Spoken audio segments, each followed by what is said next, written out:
बुलंदशहर से breaking news में देखी कुछ खास खबर।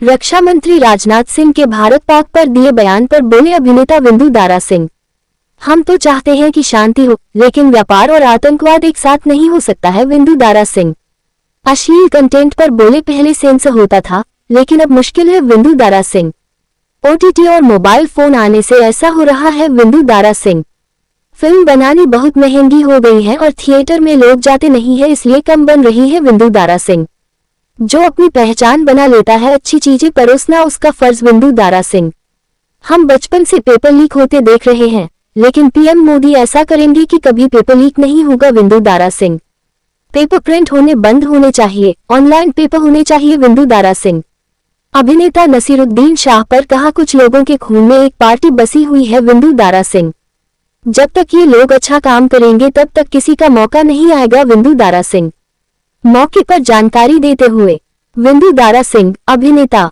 हमारे संवाददाता प्रदीप पंडित बुलंदशहर से।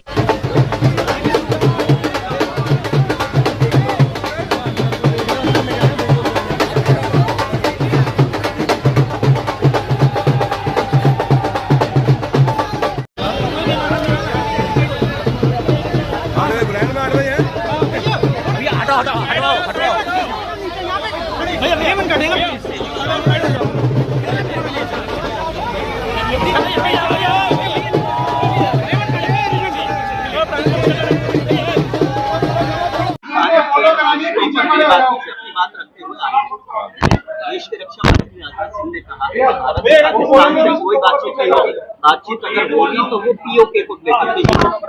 आपका क्या मतलब? देखिए, हम तो चाहते हैं कि अमन शांति हो।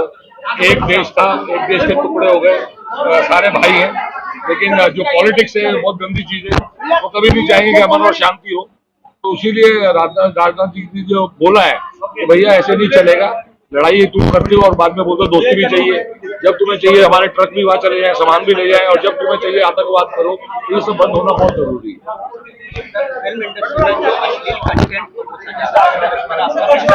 देखिए, फिल्म इंडस्ट्री जो है वो सेंसर बोर्ड होता था, सेंसर होती थी पिक्चरें, बहुत मुश्किल से कुछ भी रॉन्ग आता नहीं था। पर अभी ओटीटी आ गया है, मोबाइल फोन आ गए हैं, कोई भी कुछ भी भेज सकता है।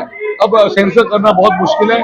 अब तुम्हें खुद सोचना पड़ेगा कि जो तुम पेश कर रहे हो बच्चों के लिए, वो तुम्हारे बच्चे भी देख रहे हैं, तो कंट्रोल रखो इसको। कोविड से पहले की फिल्म इंडस्ट्री और कोविड के बाद की फिल्म इंडस्ट्री में ज्यादा फर्क नहीं आया, लेकिन जो ओटीटी और जो ये यूट्यूब, ये सब जो चैनल्स हैं, ये सब जो है, इस पे कुछ सेंसर हो नहीं सकता, तो बहुत मुश्किल हो गया। क्यों बाजी? देखा जा रहा है फिल्में तो बन रही है, हर हफ्ते लगती है, लेकिन पहले 4 लगती थी, अभी 2 लग रही। थोड़ा मुश्किल है, महंगी हो गई है, और थिएटर में लोग जाते नहीं। जब थिएटर में लोग जाएंगे तो बहुत फिल्में बनेंगी।